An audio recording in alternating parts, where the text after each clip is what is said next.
Hey, this is Zachlog the Great, and I am here tonight with my friend Nate. Salute. And we are joined by Harry Seldon. Greetings. And we are in contravention to usual habit. We are getting together tonight not to talk about a poem, but to talk about a novel, Unsong by Scott Alexander. I'm always afraid that since it's two first names, I'm always afraid I'm gonna switch those around. But it is by It is Scott Alexander. Before we go any further, a couple quick notes. First, uh, wherever you're watching this, there should be at least two other places you could be watching this. And in case I get booted off of one or another of them just up and vanishes, you can find this. You can find my channel on YouTube, on BitChute, or on Odyssey. That is bitchute.com or odyssee.com. So, wherever you're seeing this, if you want to make sure you continue to get my work, even if one of those goes haywire in some fashion, follow me on one of those. And having said that, I am in a slightly different position than I usually am tonight because, as this is my channel, in general, I am the one selecting the subjects. But Harry actually suggested this book for tonight, so I am going to let him. There are, by the way, not too far in the future, there are going to be plot spoilers all over the place.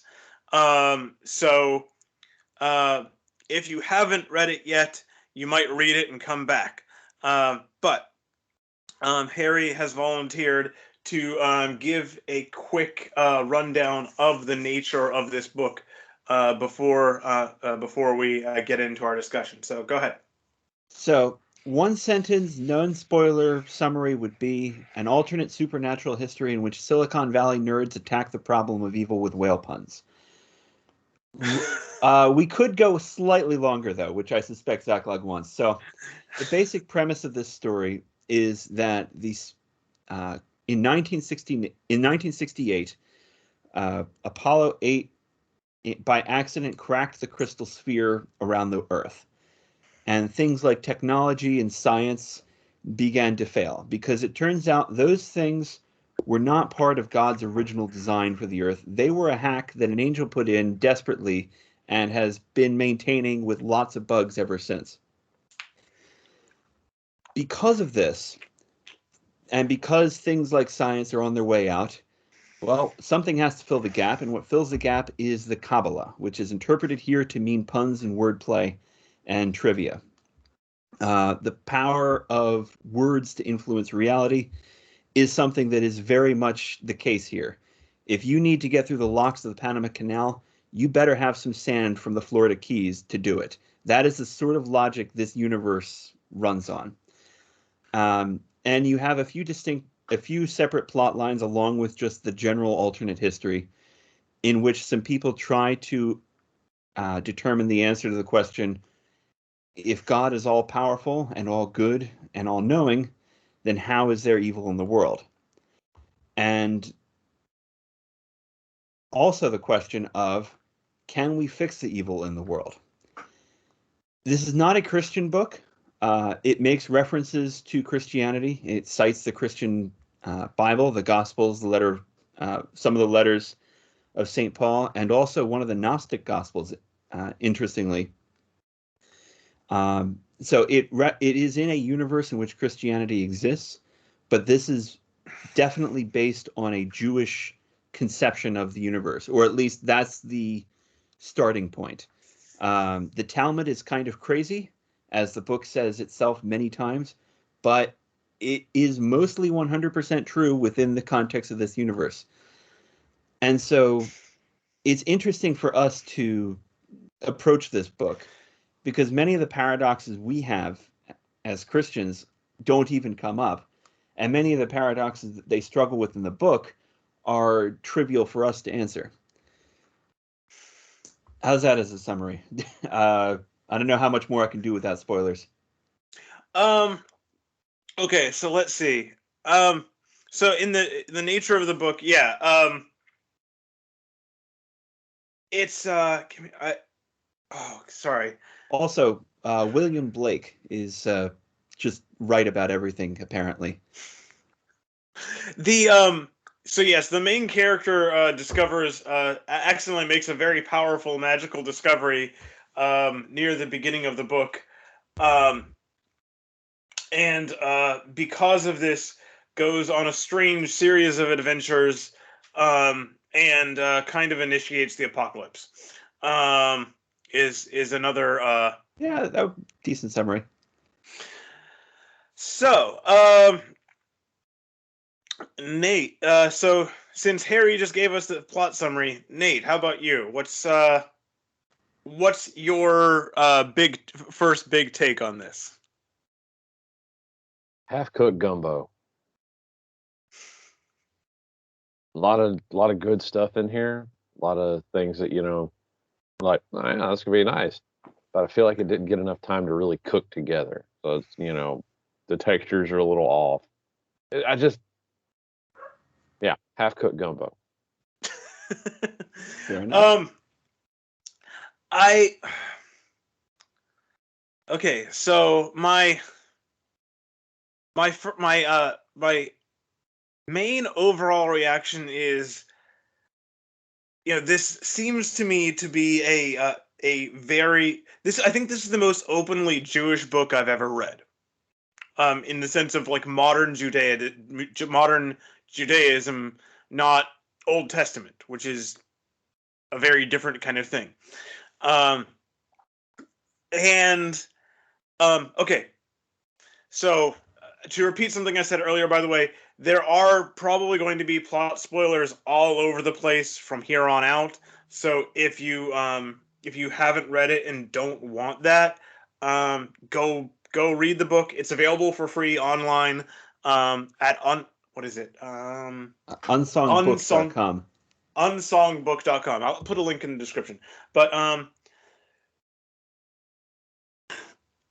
this is a very Jewish book, and if this even half accurately represents like Jewish thought, I don't think Judaism and Christianity have much crossover at all. Have much in the way of contact points at all. Because and it's like, okay, there are,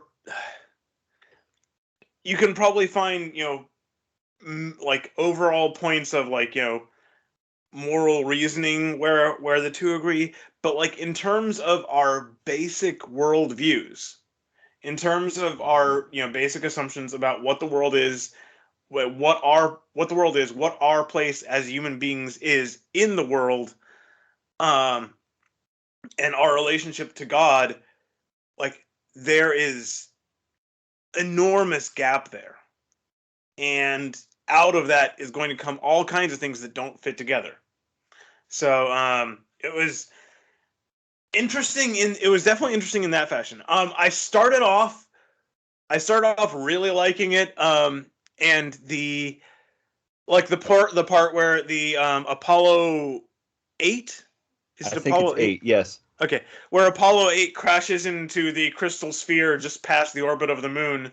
I'm like, oh, well, it actually reminded me a little bit of a role-playing game, which, to be honest, I only encountered briefly as a computer role-playing game, although it was a tabletop before that, which is Space 1889. I don't know if either of you heard of that one. Oh, Is I it haven't related heard to of that. Space 1999? No, it's give me a second. Basically, it's a role-playing game set in like roughly 1889 or that era, and the world works the way people thought the world worked then, and so people sail between the planets on ether ships. Oh, that's cool. And Very it's I don't think the term existed then. When this was today, it would be called steampunk probably, but I don't think that was a term then. probably. But and like I found the premise interesting, and then a lot of things just started irritating me as I went through, and so I ended up pretty frustrated with this book by the end. And it's not in the sense that it's badly done. In terms of what he's what he's trying to do, I think he executes it pretty well. I think this is well written. I just fundamentally disagree with the author's worldview, and so the better he explains it, the worse a problem I'm gonna have. Right. And to give one point, that like this was the first thing that was like was a big nails on the chalkboard moment for me, when he talked about Peter Singer as a moral exemplar, and I'm like, Yes, and I know that name.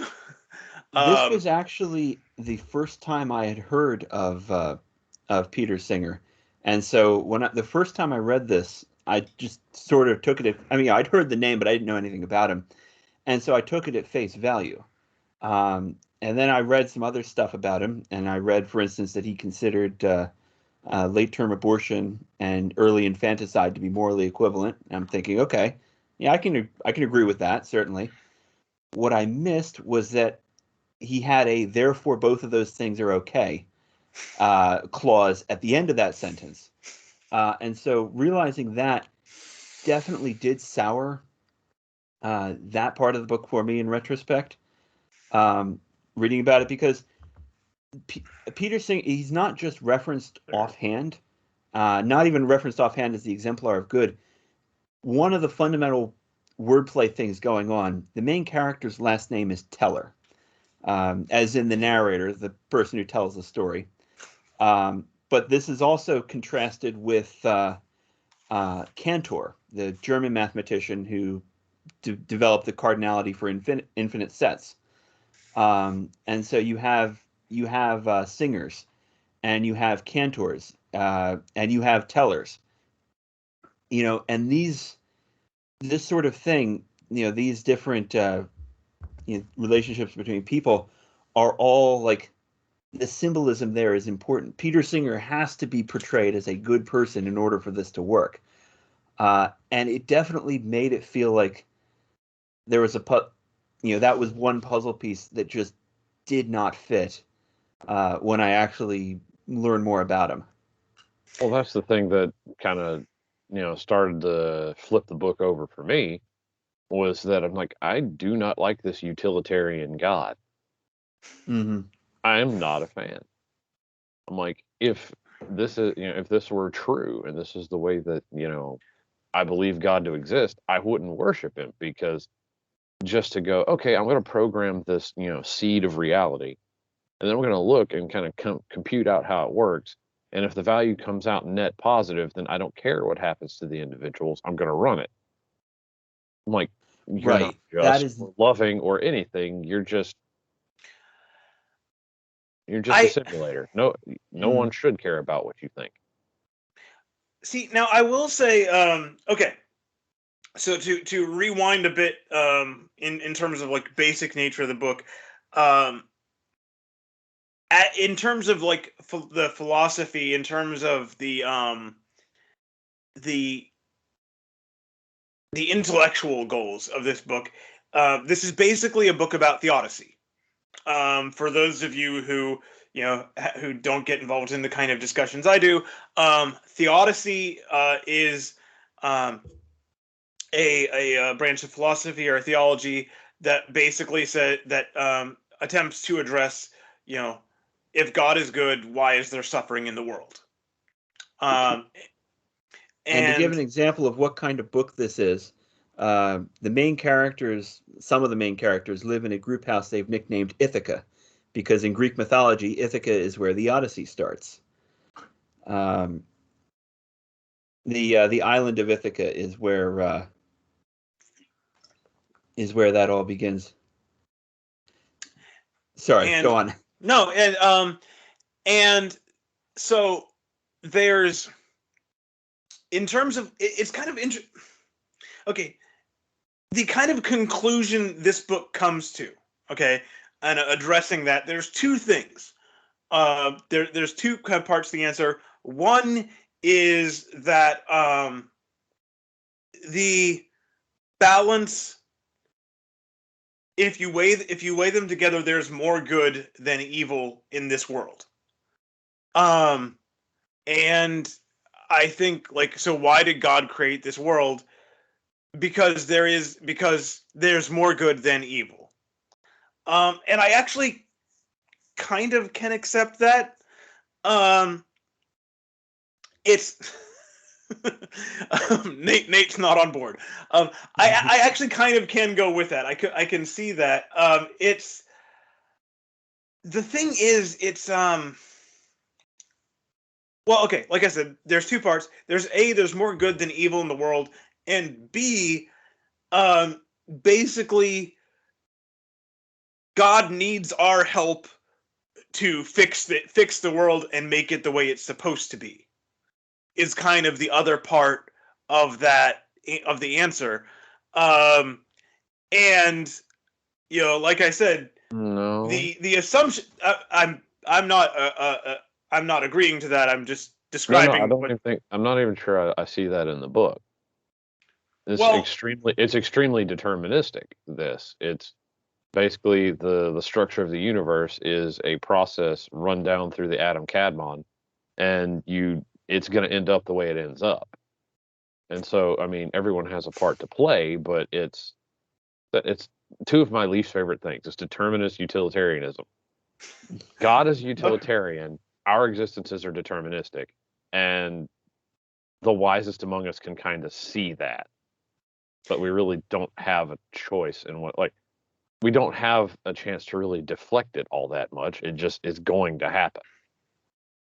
Right. I mean, this specifically, the idea here at the end is that everything that happens in the book is okay, because any finite amount of evil pales before an infinite amount of good. In utilitarian calculus, if you have an infinity on one side of the equation, no matter what happens on the other side, it's all, it evens out.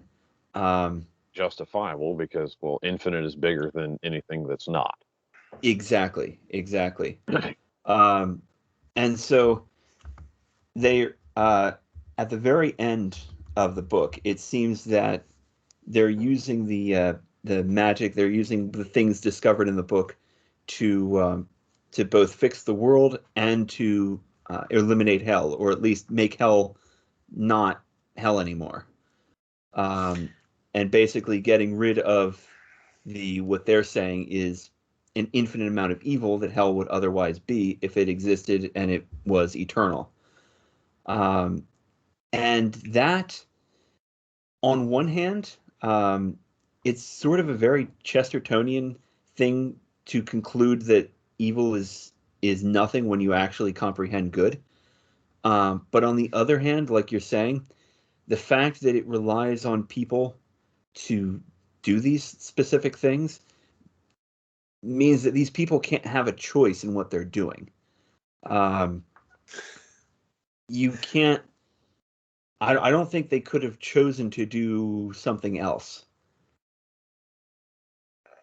Well, that's well then. I said, just based on the way they describe the universe's function, I mean, it's code. I mean, sure, it's the code. It's the code of divine interactions, flowing down through this sort of system of, spiritual Sephiroth? levels. Yeah, the various Sephiroth, but you said, it's just essentially code being processed down these various levels until it hits, the simulation, the simulation level where we live, and then, you know, it's gonna grind along until it reaches the end of the process, and that'll be what it is. Also, Africans don't have souls. Yes, that was a. I'm honestly kind of amazed that the author didn't get canceled for having that.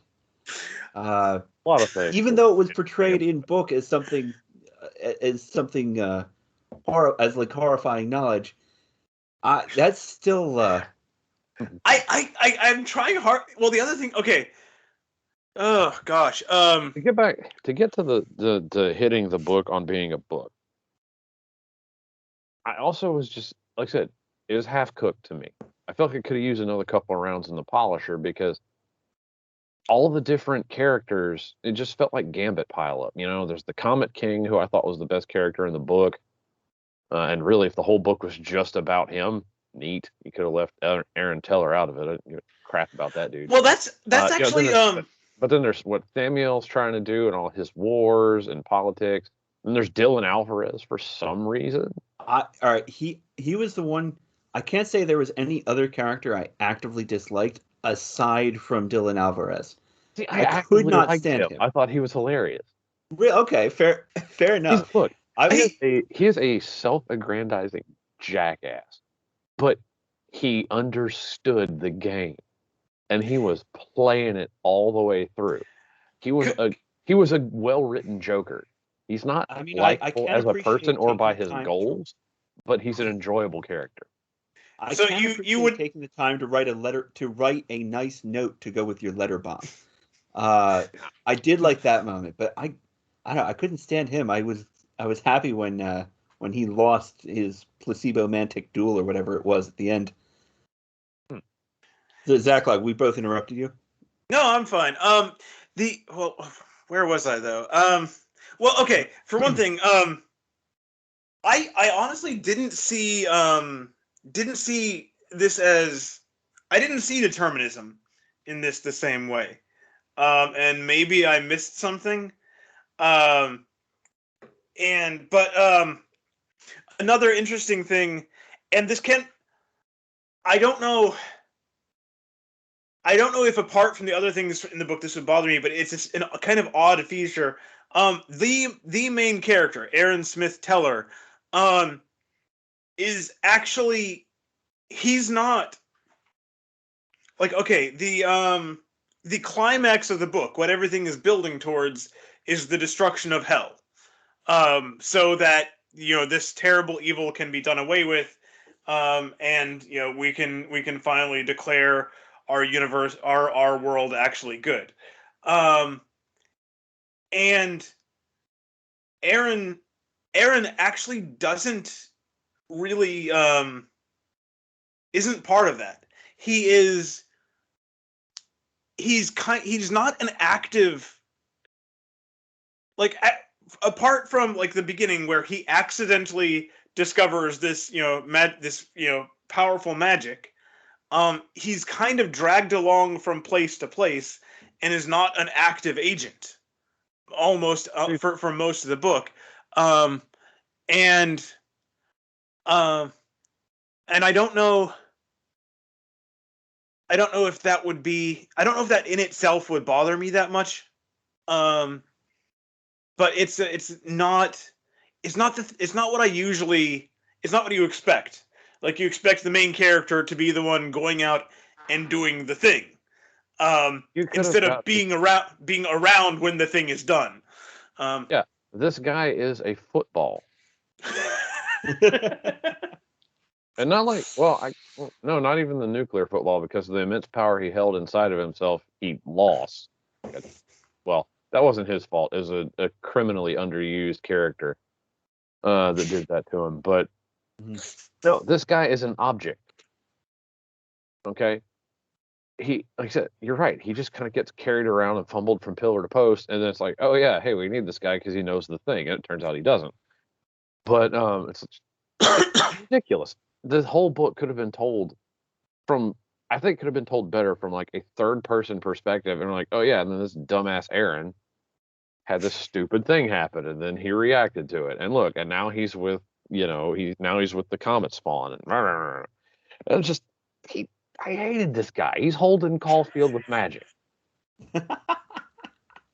What this doofus I is. actually haven't read The Catcher in the Rye. Just don't. You're not missing much. It's wanks. It is a whole bunch of wanks. And the only part of that book I enjoyed is when Holden Caulfield went and got the hooker, was too afraid of her to do it. Yes, Sent her just away, wanted and to then the sit and pimp talk. beat him up and took his money anyway. Mm-hmm. That was awesome. And the rest of it was retarded. I hated that book. Still hate that book. But anyway, look, this whole deal, right? The whole plot is another reason that I dislike the book, because the main conflict is an attempt to sort of bunny ears lawyer your way into getting what you want. They're trying to munchkin divine law and divine justice. And I'm just like, why? Okay. Work. What is how? What kind of divinity allows you to snooker them the way that the Comet King ends up doing? I'm just and it's see, that actually touches on something, and this is something I noticed a while back with books, not specifically about this book, but it applies here. When there's in books where there's an adventure and conflict and the heroes overcoming some big opposing force, there are generally two different paths that the books take for the hero to overcome it. And one is basically by moral courage and sacrifice. I am gonna do the right thing, even if it destroys me, even if there is no chance even if there's no chance that I will succeed, I am gonna do the right thing. And the hero does that, sometimes dies, generally loses something, a lot of things along the way, and triumphs because basically, like I said, moral courage. I'm going to do the right thing. The other kind is basically, I am more clever than the other guy, and I am going to outthink the other guy. And that is how the hero triumphs. This definitely, again, in terms of the real main conflict, where the Comet King is the primary actor, this is definitely in the triumph through cleverness, and I don't think that makes as interesting a story. And I don't think, and in this context in particular, okay, big spoilers. Basically, how the Comet King triumphs is he has knowledge that he could use to destroy hell and make the world a better place if he could get inside hell to do it. But he can't get in. He can't basically batter down the doors, batter down the gates, and get in. And so he ends up basically committing horrible, heinous, evil acts to go to hell to destroy hell from within. And it's like, no, you're not, this is, doing evil that good may come of it. No, you're still doing evil. And, Christianity, That's the Christianity has pretty firmly said, no, that's not a good theory. That's not a good plan. That's not going to work. yeah. Nate, but I mean, the guy's the perfect utilitarian hero. Yeah, I'm going to do all this evil so that I can do a greater good. But, well, I mean, it's not a Christian book. So, arguing that hell is not a place of evil, but a place of justice is a whole different thing. And it's also a place that people choose. And that's something that very much is not at all in this book. It is assumed, even if this is something that you can choose to, even if this is a choice, in this book, it's portrayed as a choice where you do not have enough information. You know, the only way you would choose this is if you didn't know, or otherwise it's still not your fault. Yeah. You know, Well, if it's you like, lack no the matter how much, willpower. well, again, it's the, no matter how much is on one side, then an infinity is just going to eclipse it. Is that no matter how evil you are in life, an eternity of torment is unjust, it's unfair punishment. And I'm like, okay. But again, it's whole different ideas of evil, Evil Well, is not so much, a thing unto itself. It's not a one, it's just a distance. It's how far away from good are you? And that's the degree of evil. If an action is closer to good, it's closer to the action that God would take, and it's closer to the perfect moral response, it will be more good. The further it gets away, it becomes more evil. Evil is one of those things. It's not a positive thing. It is not something that has its own space. Evil is what vacates the space where good ought to be, or evil is what is the negative space around good.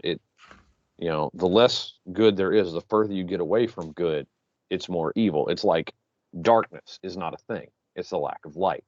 Cold is not a thing. It is the lack of heat. Hunger isn't a thing. It's the lack of, satisfaction, essentially. Evil is a lack of good. That is why even the most evil person you can think of does good occasionally, because there's some in them somewhere. It's just that it's not filling up the rest of their soul. And so the rest of that is taken up, or is, this vacuum of evil. and I should say that the book does address that. It disagrees, but it does at least address that idea. It was saying that it was arguing that there is a difference between absence of good and evil, and the idea there is that you have one of the shortest names of God is El. That's where we get Gabriel and Michael and Raphael. The suffix of God. And in Hebrew that would be Al, or in Greek the Alpha and the Lambda. And they note that Christ called himself the Alpha and the Omega, but Alpha and Lambda is different. I claim credit for the good, I claim credit for the neutral, but I don't claim credit for the bad. And they're saying that here goodness would be music, hence the singers and cantors and so forth, and silence would be neutral, and then unsong would be evil. And they're saying that that bad is more than just the absence of good. So I think what's almost frightening is that a lot of this, I think, does, if you were to take the axioms of the book seriously, a lot of the book's conclusions make sense. If you were to take the axioms here, like, I think it's logical starting from premises like that. Oh, that's the thing. It's internally consistent. Like, it doesn't seem, you're not reading it like, well, why would they do? You understand everything perfectly. Right, but it's not the kind of No, I hear exactly what you're saying. It's not the kind of world that we believe we live in and that we would want to live in. Oh, this is a terrible place. I do feel like I have to apologize, Harry, because you suggested this, and obviously you appreciate it, or you wouldn't have suggested it, and both of us are here absolutely shredding this. No, but here's the thing. Let me say that I disagree. I disagree with just about all of the philosophy in the book. But I will say this, on balance, I did enjoy the story. I just felt like it wasn't quite fully realized. So it was a good seed, in other words. Yeah, it was a good seed, but it maybe should have been refined a bit more. Yeah. I mean, they could have had I think some more of the bugs. Do something about that wheelbarrow in New Jersey that would crash existence if somebody moves it. All right, I had to admit every that made me laugh a lot. That's every a interlude Team with Fortress 2. Uriel I enjoyed. I don't know about either of you. I've worked in tech. It is painfully accurate how much some surprisingly important things are just held together by the code equivalent of duct tape and hope behind the scenes. Well, that was that was actually one moment that made JPEG. That was actually one moment that made me. I'm sorry, it's coconut.jpg. The developers of Team Fortress 2, there was a note that went around. It's like, for some reason, in the down in the guts of there's this one folder, and all it has in it is a JPEG of a coconut. And I have no idea why, but every time I delete that file, the game will not boot. Like, it will not start. I'm so confused. And so, yeah, this whole thing, like the entire physical world for, all of our technological past since the War of the Angels has basically has been tied together by coconut.jpg. That was actually, I love it. That was actually one moment that I think made me laugh out loud reading this, because he said and so and so boiled a goat in his mother's milk, and that's why there's no Pompeii anymore. Or wait, what's the town? Do I have the town right? Pompeii, yeah. This Mount Vesuvius. Yeah, Mount Vesuvius. Yes, this was when talking about Elisha ben Abuya. But I'm pretty sure I laughed out loud because that is actually in the Leviticus somewhere, and I looked at that. I'm like, that is exactly the kind of random, nonsensical thing that some game player would do that would crash the entire system. Just some kind of random action that makes no sense, and then everything blows up because of it. And I'm like, okay. Yeah, I mean, it's basically, our existence, according to the laws of physics as we knew them, was basically a giant mod on the base game of reality that excluded a lot of a lot of the abilities and classes that were supposed to be in it. Mm-hmm. So it's like it's Skyrim, but you can only play as the Nords, So to return to big picture for a moment, kind of like I said, this is a book if you want to talk in terms of philosophy and intellectual rather than storytelling and narrative, this is a book about Theodicy. And oh god, the Odyssey. Oh no. Oh. No, I hadn't caught that until now. There's that one in the book. Yes. This is gonna be where it goes, wait a minute. And he hits Anna through the psychic link and is like, is this why? And she's like, I don't know what you're talking about. He's like, uh-huh. God dang. Anyway, but this is a book about Theodicy, and there's I think that's gonna keep happening a few times throughout this conversation because there was once already. Anyway, but there's two other books I've read that are basically books about Theodicy, books fiction addressing it, and I have both of them here. One is G.K. Chesterton's The Man Who Was Thursday. Now, if you read everything but the last chapter, you wouldn't know that, but it is. And I highly recommend that book, by the way. It's very good and very interesting. And the other one is, I have it. I do. Oh, come on. There it is. Orson Scott Card, The Worthing Saga. And both of those also basically address the problem of pain. And both of them have a rather more satisfying answer to me, at least, I think, for two reasons. One, because both of them, it's kind of weird. They have a more satisfying answer in the sense both of them address it as a story. Both of them address the question from an artistic literary angle, from a very human emotional kind of angle. And Unsong, the answer it provides, and the thing is, like, in some respect, both of those, like, if you picked them apart logically, their answers as philosophy are kind of garbage. No, or not garbage. They're not.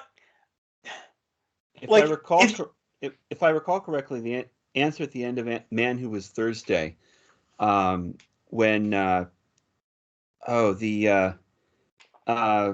main character whose name I can't remember, Gabriel Sim, Yes. or Syme, when Gabriel Syme finally confronts, I don't want to spoil it too much, but finally confronts a stand-in for the Lord, he asks, why is there so much pain? Why is there so much evil? And the answer is, can you drink from the cup I quaff? As poetry, this works perfectly.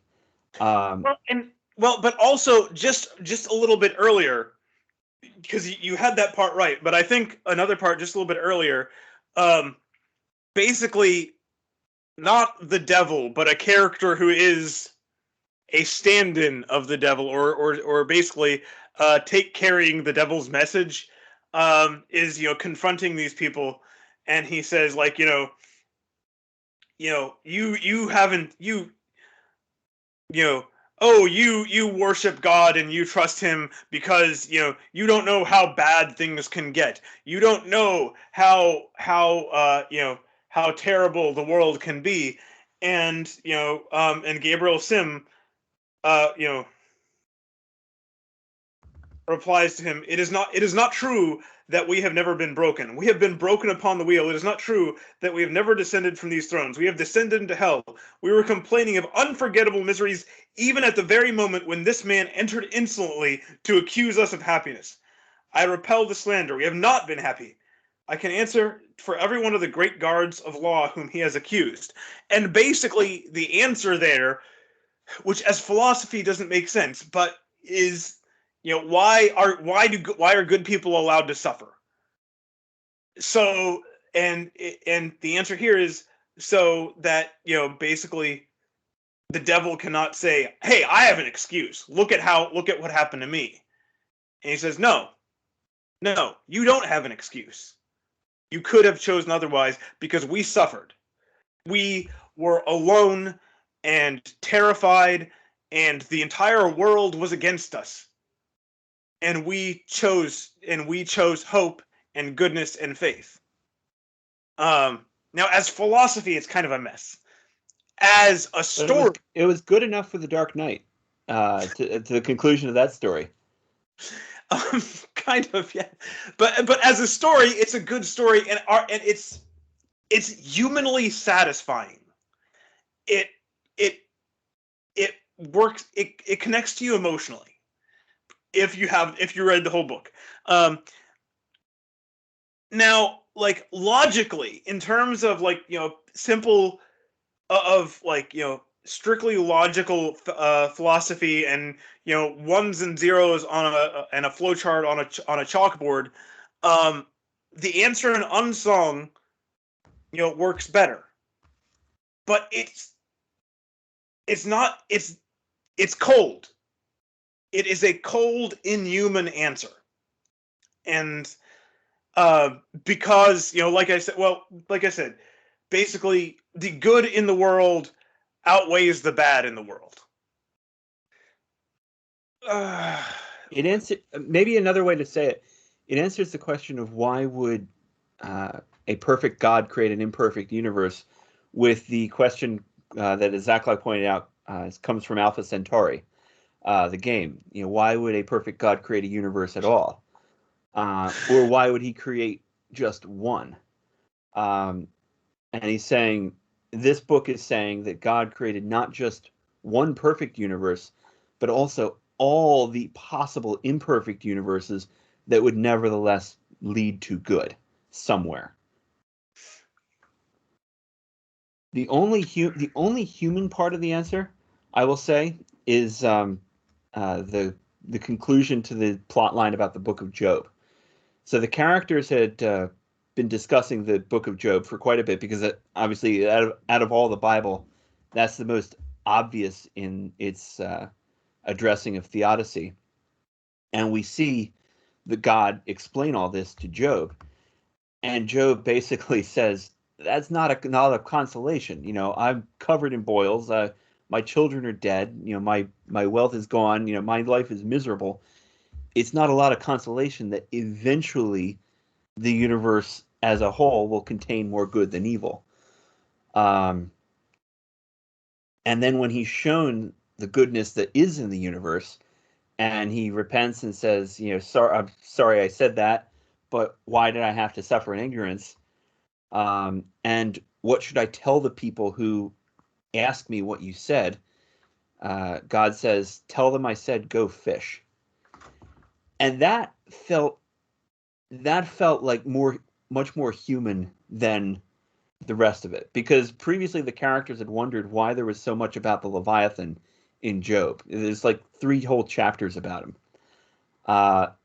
And so seeing that was all just based on, it made God seem just a little bit human that he would go for that kind of a pun, as opposed to the rest of it, which was extremely utilitarian in this multiverse theory. So to go back to because I said what one of them was. Literally, the other one allows imperfection is because it's more interesting. Yes. Well, yeah, and I have a perfect universe. Everybody sits there and says, "Wow, this is perfect," and it's boring. I made one with a little bit less perfection, and suddenly there was conflict, and things got more interesting. And then we're down here, where it's ultimately going to come out on the side of good, but it's going to be a thin margin, folks. There are universes that are worse, but this ain't going to be great. Well, it's and that's something that you would not at all find with Christian theology. The idea that you can't have, we believe in a Trinity, just for starters. The idea that you can have more than one perfect thing, and yet, this is assuming that if you have one perfect thing, all perfect things are identical to it. But we, to start off the creed, we believe in one God in 3 persons. There are, there's perfection that isn't identical. You wouldn't have to create evil to create differences.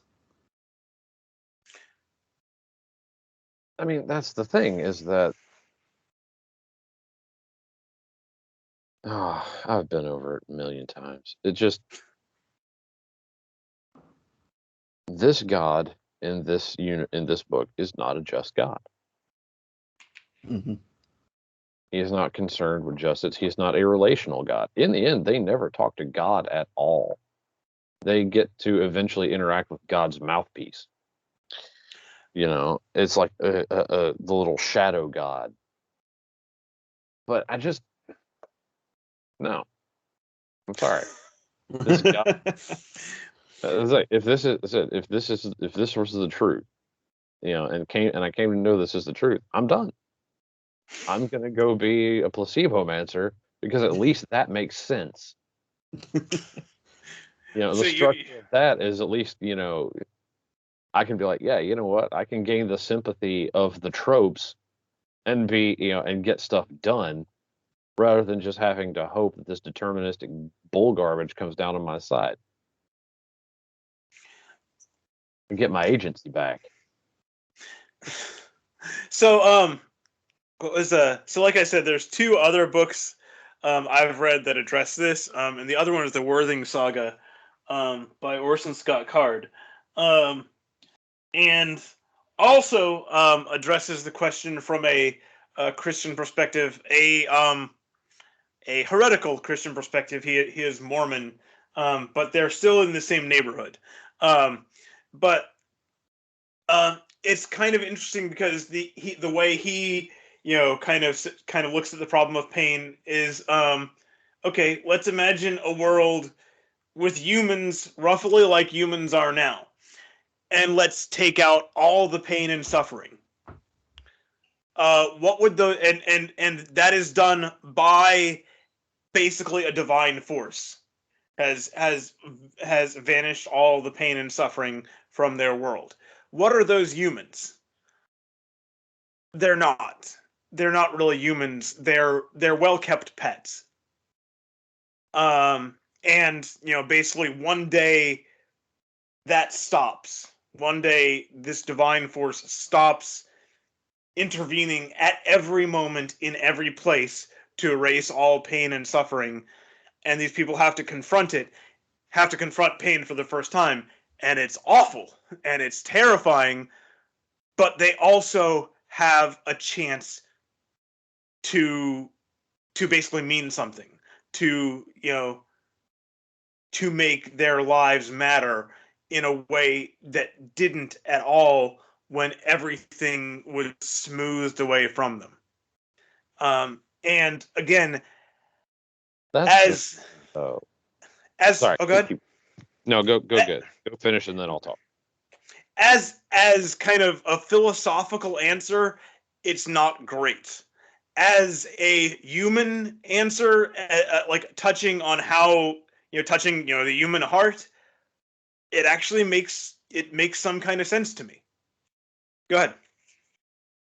Yeah, but I mean, that's taking out one key fact about Eden, one very, very important thing.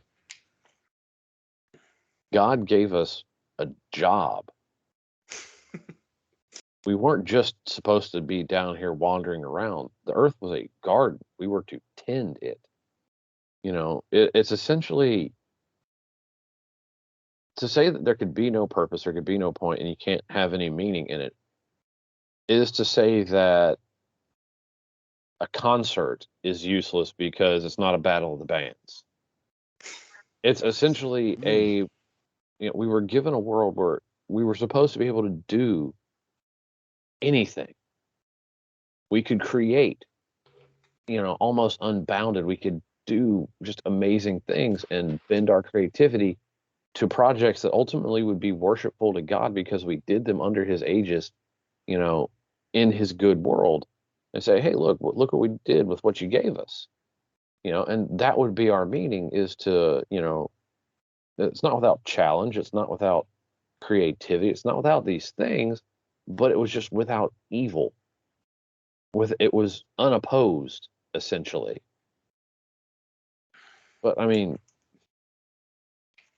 like I said, a concert isn't, meaningless because it's not a battle of the bands, and a ballet isn't meaningless because it's not a UFC match. They're different things. They have different purposes, and really, you know, adding in the adversarial negative part doesn't make it any better. And it's just like our world. We had a job, we had a purpose.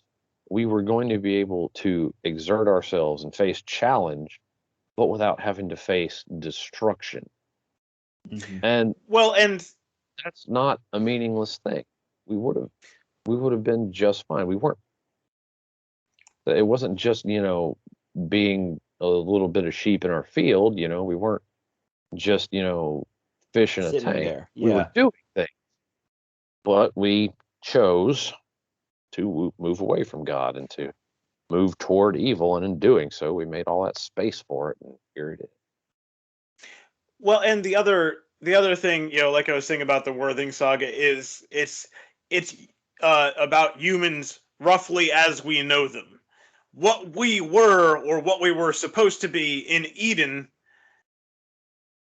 was something different, and not entirely different, but it was not quite the same. And so the Worthing, that's not, that the fall is not so much addressed in that one. It's just like I said, what if you could take people as they are now and you remove all the suffering because someone is constantly intervening? What would we be? And like, I mean, I in my own life, like, I can think of a lot of things that are that were not fun at all to go through, that were painful. And it's like, okay, I could go back and erase that memory. I'm like, don't, yeah, and I'll kill you.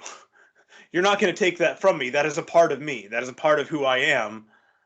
I didn't enjoy it, but it made me, what I am now, and it gave me something coming out of it. And so, in that, and I will admit there are things that aren't, there are experiences that I'm sure, go well beyond that. But like the idea that suffering, that, pain in general Has to be is negative. right. Well, I mean, if I understand, and it's quite possible I don't, as far as Christian theology goes, pain and death are both gifts. Given that we are in a fallen state, given that we do have original sin, we're given pain and death so that we have some indication to us now of where we're going wrong. So we don't just crystallize in evil forever. That actually, that actually reminds me of something, or touches on something that I'd wanted to bring up for a while. And because the description of the description of hell in this book is basically, it is a punishment that is done to people, after death, and it's just, you are sentenced to this by a judge, and this is what will be done to you forever.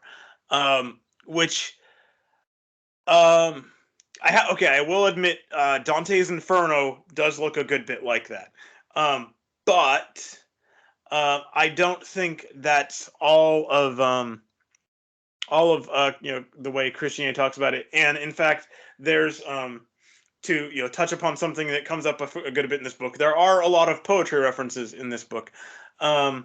There's a poem by C.S. Lewis, Divine Justice.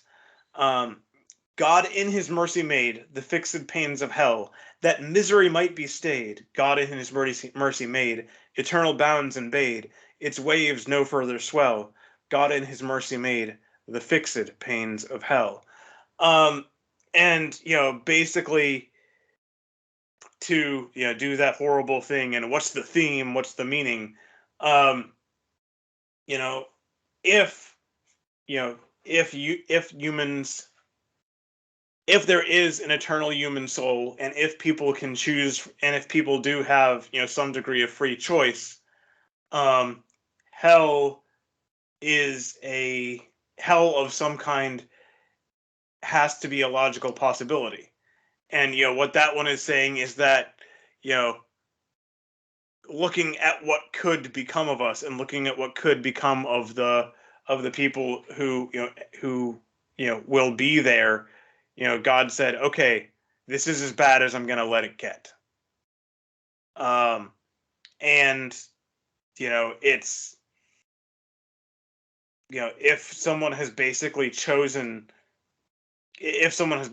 rejected God, rejected what they ought to be, rejected right, and if there is something in us that is eternal, that will last even after we die, that could go bad. That could go worse than any of us could right now imagine. And so basically, it's you could kind of think of hell as a containment system for what we can become if we turn away from what we're supposed to be, which is a very different definition than is given in this book. Well, the basic idea, the basic idea of how you end up in hell. Billy Graham actually has a really good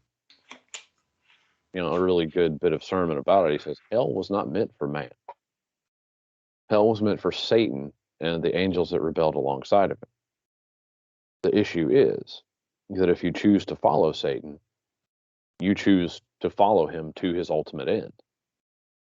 And God was so adamant that people not end up there, that he took on flesh and was tortured to death and bore the guilt of all sin. And went there himself, at least Went there according to the Catholic himself. credo. No, that's a Protestant belief too. We all believe. Okay, Jesus I don't know all the. Like I said, we believe Jesus went to hell, and then he triumphed over it, Mm-hmm. turned.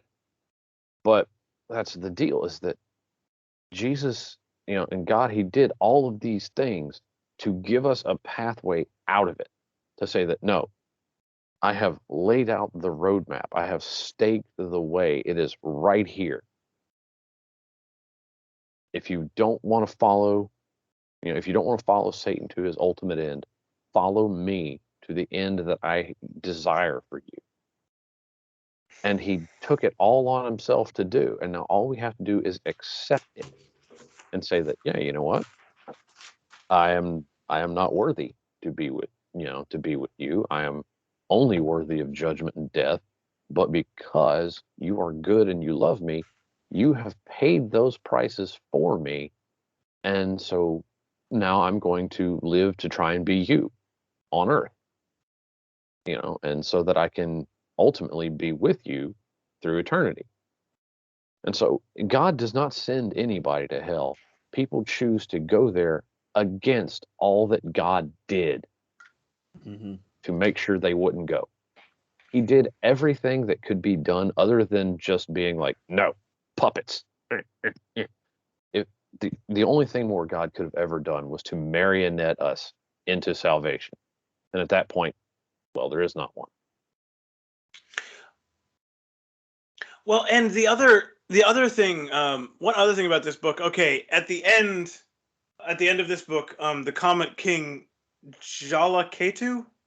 Yes. Do I have that right? Okay, Jala Ketu, triumphs, and now this part I'm not clear about either. Basically, I've never been clear whether he breaks open or he remakes hell in a different form. But I think he essentially is going down there to unmake it. It's and not so, go ahead. It's not clear, I think, from the book. Aaron basically gets a vision of the Comet King going to hell, and then speaking this magic, the flames all go out, the cages all crumble, and everything. And the final chapter is from a William Blake poem. The title is "And Builds a Heaven in Hell's Despair." So what I took from that is that hell still exists, but now it's not actually a bad place to be in anymore. Which is Go ahead. It almost not quite, but almost reinvented the concept of purgatory, which I found interesting. The idea that you have to undergo some purification before you're worthy of heaven, and that purgatory is like hell, except that it is finite. Well, okay, so two things on that. First, if people haven't, I have read the entire Divine Comedy. I think I read the whole thing twice. I should reread books 2 and 3 sometime, because I reread 1 not that long ago. But one interesting thing about the Divine Comedy is that actually hell and purgatory are quite distinct in the way he draws them there, because hell is, basically punishment and static, and purgatory, actually people do move. People pass through it, and people change and grow as they progress. But anyway,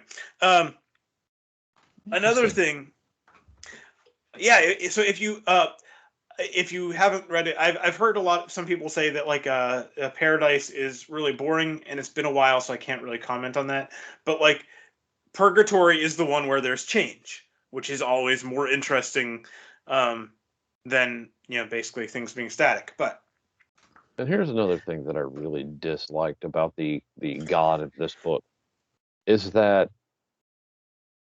Satan was there on assignment. He was who he was because that's who he was ordered to be.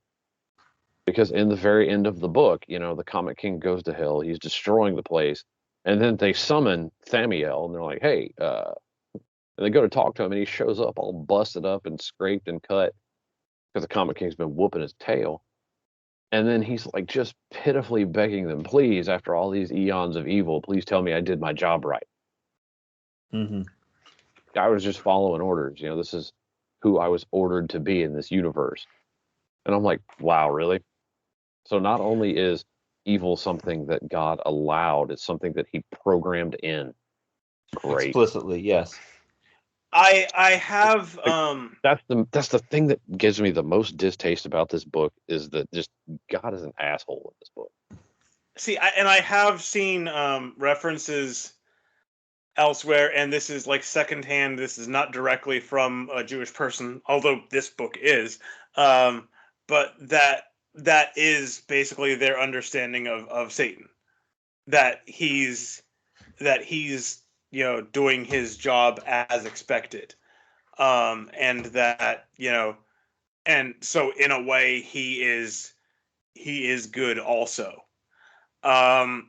So if that bothers you about this book, that should also trouble you about Judaism. Not a Jew. So, there's Well, a number of reasons for that.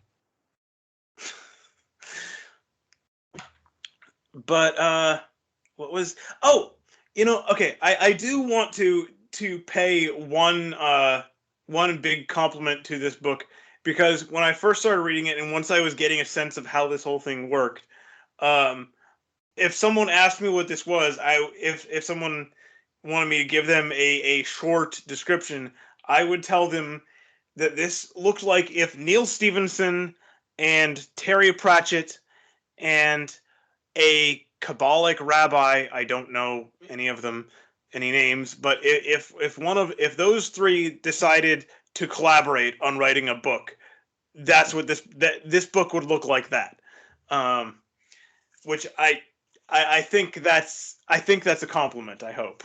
I mean, This yeah, would comparing this would be the third to final draft of that book. this was published in serial form. So one chapter a week. There were edits made after the fact, but even things like the poems, a few of the poems were misquoted in the book. Not deliberate. I mean, obviously there were some misquotes that were entirely deliberate, but there were misquotes that weren't deliberate, that just weren't caught. Because if you write this in serial form, if you publish it, then often you can realize, there's something 10 chapters back that now I can't change because it's already there. So yeah, I agree. I think you could do more with like the core concept of it. The nature of who God is and what the solution to the problem of evil is. I don't think you can change that without just writing a different book. Absolutely. But I think you're right that there are details here that could be polished, that could be smoothed out, and even I think even Aaron, he has, even at the end, he's still not.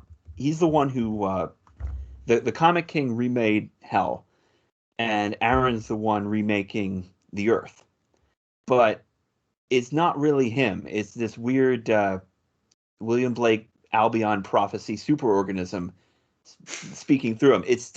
He is still not the one specifically himself doing it, even though it's he's talking in the first person.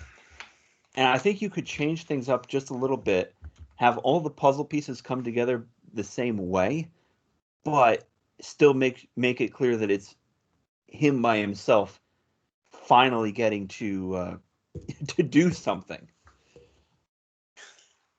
That would annoy me more. Really? Okay. The dude hasn't done it. No, I give it one thing.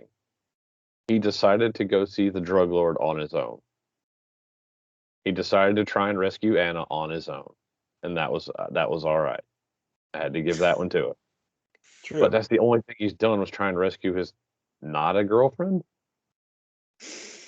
And so And it having him wasn't. suddenly get to be this godlike force who gets the only real, the second thing he gets to do in the book is recreate the universe. It was like, no, screw that guy.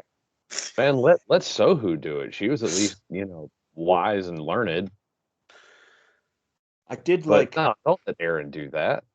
He's going to be an idiot. He's going to make the thing where the whole thing is that Anna loves him and, she looks like Sarah Michelle Gellar. By the way, diverging. Sure. Does anyone else think it would have been better and more entertaining if Sarah, the ensouled computer, would have remained like a laptop, trying to like get around and influence things as a laptop, rather than getting her golem body from the whatever the angel was in Hollywood? The new Seraph in town, as I recall. Yeah, I There, I think it would have been funnier if she had to disguise the fact that she was a laptop for the whole thing. Yeah, there was a chapter where she was in disguise. It was describing like all the different pieces of magic we'd already seen, how you would use that at like computer speeds in order to, get around from one place to another and Right. sneak into places. Like that was actually pretty cool. What was that? Oh crud! I lost it. Like, Oh, I feel like this is like a really fun D&D campaign. Like, the artificer was trying to like build something, got messed up, and ended up as a computer. And then there's all these other people, and they're like a trash party. Well, It's you're like talking about munchkins. like A laptop. The Comet King and the Spawn were like a good adventuring party. And then there's these jerkwads running around, be like, meh. Well, you're talking about munchkin. It sounds like A a character person who's getting got turned into a no. laptop. A sentient laptop would be like the ultimate munchkin, basically. Mm-hmm. Yeah, it's just like, okay. It's great. I just think it was so lame that she got a body. I was like, she comes in there like dressed up as the Ark of the Covenant and is like talking from a box. I was like, "Rrr." I'm like, yes, yes, this is great. And then it's like, oh, and then she shows up on top of on top of the Trump Tower in Vegas, and I'm like, oh, no, Although boo. at least if this was a movie, at least we would very explicitly know who to expect to be cast. I don't know about anybody else, but that would be clear. The way things are going these days, it'd be a black chick. I mean, true, yeah. Well, also, I would Also, assume. yeah, Buffy was 20 years ago. Yes, I would kind of assume that frightening. that the laptop would take the young viral whatever version of the pre-wall Sarah Michelle Gellar. Again, virility is for men, fertility is for women. We have different things. Mhm. That too. So a virile Buffy is that's a tranny, bro. Well, No, I mean, okay. So in it's a terms of possibility. adaptations these days, Fair enough. what was Not sure I have a whole lot more to say. When I sent this to Zach Log at first, I told him that I expected him to love it or to hate it or both. The one thing I could not see was him reading it and thinking, "Yeah, it was okay." And so I'm not surprised. I think in general, I liked like the if you were to take a magnifying glass to this book, it is the opposite of a lot of other books. To the other extreme would be The Company by Cage Baker. I love the series and hate every book in it. I can't recommend a single one, but the overall series is actually pretty good. Like the overall concept is neat, and then all the details are terrible. This is the exact opposite, where like if you look at, I don't know, if you pick just one random paragraph, there's a decent chance that that random paragraph, has some clever pun or clever piece of biblical trivia in it, or an interesting, witty piece of dialogue. Like there was a character who I'm pretty sure was meant to be a stand-in for Peter Thiel, named Simeon Azur, and I'm thinking, okay, well, Simon Peter, and then Azur being a shade of blue, and teal being a shade of blue. And he was talking to Anna throughout a lot of the chapters, and actually was able to respond and tell her, look, you have a lot of neat ideas. I have been in the world. I have tried these things. A lot of these neat sounding ideas don't work. I liked a lot of that, but when you zoom out, I agree with you that this fundamentally, it isn't a Christian book. This is not Christian theology. And what Christian theology, you can have a book that is inspired by Christian theology without literally, while still being speculative fiction, let's say. You can have The Lord of the Rings. Speculative fiction. Lord of the Rings is a perfect example. Yeah, it is very clearly Christian theology, and yet, it doesn't have, it doesn't have Christ. It's not like Narnia where it has a stand-in like Aslan, but it's still fundamentally the core values and the core morality still proceeds the same way. This is not that, and at the end of it, I found myself liking a lot of the details. Like I went through and counted. There are 19 different poems, some of which were original in the story. I love, as a storytelling technique, incorporating poetry like this into a story. It's much as I like writing just poems in general and reading poems in general, the modern poetry is dead in a lot of ways. People don't write long epic poems in order to tell a story. When you wrote the Odyssey, when Homer wrote the Odyssey, when Homer wrote the Iliad, when Milton wrote the Divine Comedy, you wrote in the form of a poem because that was the way to tell a story. Here, even if you wrote an epic, you would be writing it to write an epic. You wouldn't be writing it to tell a story, and an epic's the best way to do it. Kind of like, I don't know, black and white TV. You might film in black and white these days as an artistic choice, but you don't do it because you have to. And so I love the way it incorporated poetry, within the rest of a story. And I kind of wish I could read a story with that kind of storytelling that was like the Lord of the Rings in its theology. I would love to see what that would look like. Go ahead. I hadn't thought of it, but I kind of see where I kind of get where you are, and it's like I too, like, basically where I started. I too fundamentally disagree with the worldview this book is putting forward for this book to connect with me. But there are a lot of fun and interesting things he does throughout the book. It's just the overall conclusions I find somewhere between frustrating and infuriating. Like at one point they mentioned this guy, and I should have had the name here. I don't have it. Rabbi Ben Abuya. That's a different one. Oh, sorry. Yeah, but they mentioned this rabbi, recent, a real person, who basically said that the Holocaust proves that God abandoned his covenant with Israel. And I just looked at that, and like I just stopped, and I was just kind of just stunned looking around, because it's like, oh, so the people of Israel suffer, therefore that proves that God broke his side of the contract. That's the conclusion you come to on this. no other place you might go first.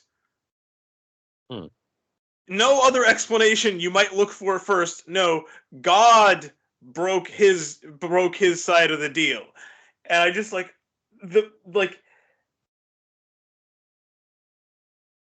someone who puts that as not like the conclusion. He's not like all on board with this, but he puts this out as a reasonable theory. And I'm just like, okay.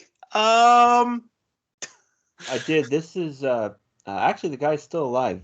Irving Greenberg. Yeah. Is a guy's name, and this is a real. This is a real Orthodox rabbi. I would say the book did not seem to agree with it because, again, the Holocaust is a finite evil, and the book is consistent on finite is less than infinite, and the book goes through and says like all the people that were killed in the Bible and came to 2.8 million, and I haven't gone through the entire Bible and checked, but there were a lot of people who died there. There were a lot of people who suffered there, certainly. And one of the characters in the book basically says, it basically looks at this as a flaw. It says some people break when the death toll is 6 million instead of 2.8 million. It says that's what happens when you break.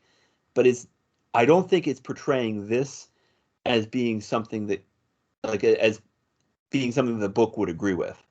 It's just referencing it as something that people have actually said. The interesting thing is I enjoyed the character of that rabbi that he ensouled the Statue of Liberty and yes, got out of it and just like crushed the armies of hell out of New York. That guy was an awesome character. And then went back to adjudicating disputes between goats. Yeah. He was a humble, sincere servant. Like, he's like, oh man, I got to get across this water. There's no way to do it. Hey, look, I'm sorry. I don't want to show off, but, sorry, Lord, but I'm just going to have to walk across here real quick. Like, hey, I understand you've allowed me to have access to this power, but I don't want to use it in a way that's aggrandizing. And then he strolls across to Liberty Island and does all that stuff. And then, like you said, he's like, okay, I'm going to go back to being a rabbi. By the way, is that, I don't remember, okay, I would have to go through it with that chapter with a fine comb. Do you guys think that was deliberately a reference to Ghostbusters 2? I have not seen Ghostbusters 2. I can't. All right. Oh gosh. Okay, because yes, a big part of the plot of Ghostbusters 2 is the Ghostbusters animate the Statue of Liberty and pilot it through the city. I mean, Doctor Who also animated the Statue of Liberty. I think that's just what the Joker animated the not Statue of Liberty because Gotham is, of course, not New York City. When the Joker obtained godlike powers, which, by the way, if you wondered whether it's a good idea to give the Joker godlike powers, it turns out it's not. This is not something you want to do. Mixie Xpidalic, oh no, he animated the Lincoln Memorial. That was different. Well, there was also okay, wait, no, I'm not going that far off track right now. Anyway, okay, the Ghostbusters 2 is the place I am aware of first that did that. I don't know if was Doctor Who was that in the old series or a recent? No, this was new, like 2010, 2011-ish. Okay, so yes, so Ghostbusters 2 was before that. Okay. Well, if we're the other, it's interesting. We only see two characters here who seem to be sincerely is the wrong word, unironically and traditionally religious. Like, everybody here definitely believes that there is a God. and definitely believes that there is a hell. I don't think any of the characters we've seen in the novel would dispute that. But it's like an Indiana Jones level of belief where you know not to look directly at the Ark of the Covenant, but you're still not going to Mass the next Sunday. With two exceptions. One exception is that rabbi who animates the Statue of Liberty. The other exception would be the Comet King's advisor, Father Ellis. And when we're talking about continuity errors, there did seem to be a continuity error there. He was described as an old man in 1978 and also described as an old man in 2017. And like either he was like 35 and just, I don't know, looked rough for 35 in the past, or he was downright ancient, like over 100 in the present. But I liked him. His job basically was when the Comet King was getting too utilitarian to say, no, stop it. And it seemed like that was something he was willing to take seriously. Now, granted, his role in the present day was much more deterministic as part of a mass energy converter to power the sails. But his role as an advisor, I thought that was one good. of my favorite puns. I was sitting in a person's attic, just kind of watching their heater run to make sure it was, kind of listening to it, make sure it wasn't going to do something stupid after I'd fixed it. And I was just, fired up the PDF there and was reading through. I hit that, and I about fell down their attic ladder trying to stifle that laugh. I was like, I was like, I left their house muttering about SOBs because I was like, okay. I gotta give it. Listen, I agree with you about like if you just flip open and stab the page with a finger, you're likely to hit something pretty great. There are a lot of really fun stuff. Like that's why I enjoyed the book. It's just I really enjoyed the part where Jolly Cato he defeats the armies of hell in Colorado with the dam full of holy water. And by the way, he's sitting there hovering in the air with his magic sword in his hand, saying like, I'm the Comet King, kneel before me. And all the people are kind of looking up at him. It's like, and because they're Americans, they didn't. They're still not going to do it. It's like, but one guy saluted, and everybody's like, yeah, that'll work. So I'll salute him. I was like, yeah. I went and checked the catechism because I was curious. Because could you just have a priest bless the entire ocean, say? The answer is no. You have to have a man-made container in order to bless it and turn it into holy water, which means the damn thing would actually work. That is a man-made container holding water. You could, at least according to the catechism, you could have a priest bless that entire thing. So that would technically make that structure a goddamn? Oh. Well played. You were the one who suggested a book entirely full of puns. So I'm honestly amazed that pun didn't come up. Okay. Okay, I will say there's with that, I'm tapped out. I got nothing more to say. There's one other thing I wanted to say about the book overall, about an idea in the book, and then I'll kind of we didn't really go into details at all, but it's kind of tough. But I mean, there's a lot of details. I think we made the right call here. Anyway, but another thing that I found frustrating, like he talks at a couple points, like how like in the terror, like hell comes to Earth and conquers a certain amount of territory, and it's ruled by Satan. And Satan is doing all these things that are basically ruining, like, completely screwing up the people who live there. And he says, "Oh, and they have this, and they have this, and they have this, and how could they not end up, being these horrible people?" And this is one thing, and it's I see this in people on the political left today, and it's the same kind of thing. There is endless sympathy for the people who commit crimes, and like, well, look at what they were going through, and look what was done to them, and look at the conditions they were in, and there's no recognition. You know who else was suffering? Yeah, the woman he shot, who died, 2 days later, and her 3 kids who are never going to see their mom again. Like, there's just this huge outpouring of sympathy for people who do all these terrible things, and you're not even noticing the people that they are causing to suffer. And like, that is a real tendency of some people today, and I think that is a very destructive one.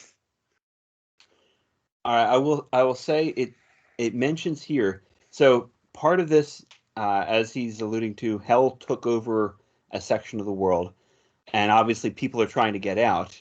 And the people trying to get out are generally terrible people now because, well, the book blames it on, they grew up in a place ruled by hell, ruled by Satan. How could they not turn out evil? And the Comet King, who is basically as good as it gets, he heard the arguments for letting the refugees in, and he still closed the border to them. And it says like he started basically working extra hard, even harder than he was working previously on his plan to destroy hell. But like even he couldn't think of an actual solution then. And okay, what else? So, for my part, and this, me and Nate, I know definitely agree on this, and I think Harry is at least halfway on board. There's a lot of interesting stuff going on here, in Unsong by Scott Alexander. The the overall conclusions, the overall worldview is too fundamentally opposite to what how I understand the world, and because of that, I just find it frustrating. Basically. Fair enough. Harry, would you have any final thoughts on this one? And the widows of Asher are loud in their wail, and the idols are broke in the temple of Baal, and the might of the Gentile, unsmote by the sword, hath melted like snow in the glance of the Lord. I hadn't read that poem previously, so if nothing else, it introduced me to the poem "The Destruction of Sennacherib" by Lord Byron. So can't be all bad. I actually decided I am going to. I added that one to the list, and so if I continue my poetry project, I will eventually get to that one. Okay. To take the utilitarian perspective on this, like I said, on balance, I did enjoy reading it. It just said it's one of those things that's like, yeah, okay, this I got more enjoyment than frustration out of it, but at the same time, I wouldn't recommend it to people. Mm-hmm. But if you're looking for a just unholy plethora of cetacean puns, this is the book for you. Yeah, it had a section explaining how every theology has a gigantic sea creature in it. And after going through the obvious ones, like the world is on the back of a giant turtle, the Leviathan from the Bible, it mentions even the atheists believe that the world is just one big fluke. And so I once again had to stifle a laughing curse in somebody's attic because, yep, was just like, I threatened to kill Zach Log because he had me reading this. I was like, the puns, man. Next time we meet, I have to end you. This is too much. Yes. Well, hopefully, hopefully you don't end up in this version of hell at the very least, for murder. Oh, what a destroyable hell! I don't know. Whatever. It's true. Okay. Well, thank you both for joining me tonight, and thank everyone out there for watching, and God be with you. Also with you.